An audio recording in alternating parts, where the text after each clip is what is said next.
Despite recent rain here in Southern California, the state's facing a possible drought this year, and that has a lot in the many in the agricultural community pretty concerned. Now, Pablo's back with us now to talk about what farmers are doing to prepare for such a scenario, right? Yeah, Phil, as we mentioned earlier, local rainfall here in Southern California stands now at a little less than 50% of normal so far this season. The situation even worse in Central and Northern California. But some farmers are already making plans this season for less water by planting crops that are almost completely drought resistant. Comes in the off season when there's plenty of labor.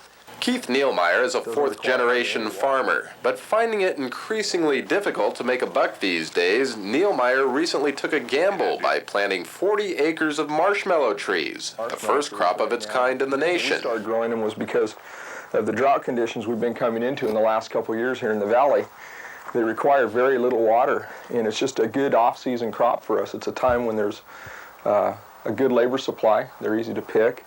Once ripe, each tree will produce about 2.5 pounds of marshmallows, and the Fresno farmer says his cash and carry crop is already starting to pay off, in part because of the new public demand for farm-fresh, organically grown produce.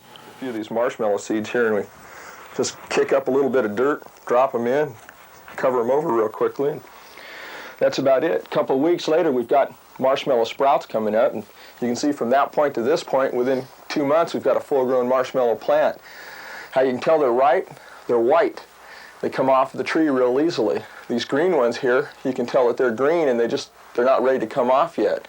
Trying to stay one step ahead of the competition, Nealmeyer is also aggressively marketing overseas his multicolored miniature marshmallow bonsai trees. Seems like the Japanese, for an export market, really seem to like the small ones. You know, they got smaller homes and smaller families, so we've been growing into the smaller marshmallows, and they seem to be taking off pretty well as an export market. Nealmeyer is calling this year a bumper crop for his marshmallows, but he does say there is one thing cutting into his profits, and that's all the neighborhood teenagers who gather on these fields on Friday night to hold marshmallow roast. He looks familiar, that kid. You know what today is?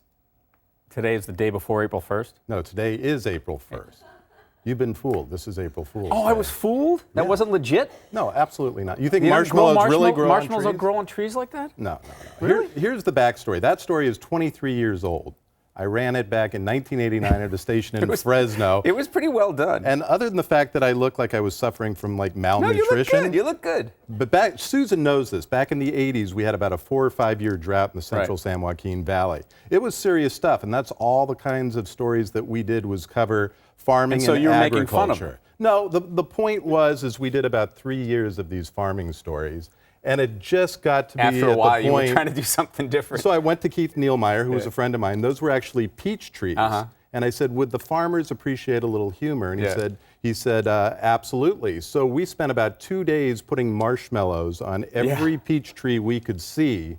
And we then ran the story in Fresno. This is 23 years ago. And we didn't come back and tell people it was an April Fool's joke. The phone board lit up. Half the people wanted to know if this was a prank. The other half wanted to know where they could get these marshmallow trees. True story. And so I'm impressed that you have the tape still. It's one of those old Betamax three-quarter tapes. Yeah, the three-quarter tape. Incidentally, marshmallow trees, they have marshmallow bushes in Europe. This is true. I'm not pulling your leg on this one. And they took the roots up, shaved the roots off. They boiled them in ancient Roman times, and they used them for sore throats and things like that. So that part's true. I don't know whether to believe you. You're going to have to. Pablo Pereira, he'll be here all week, folks.